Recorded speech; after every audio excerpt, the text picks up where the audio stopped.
ನೀವು ಕೇವಲ 45,000 ರೂಪಾಯಿ ಡೆಸರ್ಟ್ ಬಿಸ್ನೆಸ್ ನ ಸ್ಟಾರ್ಟ್ ಮಾಡಬಹುದು. ಅಂಡ್ ಈ ಬಿಸ್ನೆಸ್ ಅಲ್ಲಿ 100% ಪ್ರಾಫಿಟ್ ಮಾರ್ಜಿನ್.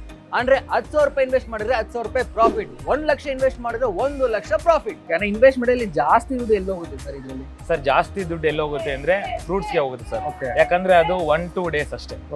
ಈ ಮಷಿನ್ ಕಾಸ್ಟ್ ಎಷ್ಟಾಗುತ್ತೆ? ಈ machine cost 9,500 sir. Okay sir, ನೀವು ಇದಕ್ಕೆ ಮುಂದೆ ವರ್ಕ್ ಮಾಡ್ತಾ ಇದ್ರಿ ಅಂತ ಹೇಳಿದ್ರೆ, ಹೌದು ಓಕೆ, ಜಾಬ್ ನೇ ಅಂತ ಕ್ವಿಟ್ ಮಾಡಿ ಬಿಸ್ನೆಸ್ ನ ಸ್ಟಾರ್ಟ್ ಮಾಡಬೇಕು ಅನ್ಸುತ್ತೆ ನಿಮಗೆ? Politics sir. ನಮ್ಮ ಮಮ್ಮಿ ಹೇಳ್ತಾ ಇದ್ರು ಯಾವಾಗ್ಲೂ, ನಿನ್ ಕೈಲಿ ಏನಾದ್ರು ಮಾಡಕ್ಕಾದ್ರೆ ಮಾಡು ಆಯ್ತಾ, ಇಲ್ಲ ಒಂದು ಫೇಮಸ್ ಡೈಲಾಗ್ ಇದೆ, ಎಲ್ಲಾನ ಹೋಗಿ ಕತ್ತೆ ಮೇಯ್ಸಿ ಏನು ಮಾಡಿಲ್ಲ ಅಂತ ಅಂದ್ರೆ. ಈಗ ಕತ್ತೆ ಹಾಲಲ್ಲಿ ಎಷ್ಟಿದೆ ಅಂತ ಗೊತ್ತಾಯ್ತಲ್ಲ ಅವಾಗ, 1 ಲೀಟರ್ಗೆ 10,000 ರೂಪಾಯಿ ಆಯ್ತಾ, ಹಂಗೆ ಅವಾಗ ಅರ್ಥ ಆಯ್ತು. ಇಲ್ಲ ನಾವ್ಯಾಕೆ ಬಿಸ್ನೆಸ್ ಮಾಡಬಾರ್ದು, ಈಗ ದುಡ್ಡು ಇರೋರೇ ದುಡ್ಡು ಮಾಡ್ತಾ ಇರೋದು ಅಲ್ವಾ. ಈಗ ನಮ್ಮ ಹತ್ರ ದುಡ್ಡು ಇಲ್ಲ, ಹೆಂಗೋ ಮಾಡೋಣ ಬಿಡು, ಟ್ರೈ ಮಾಡೋಣ.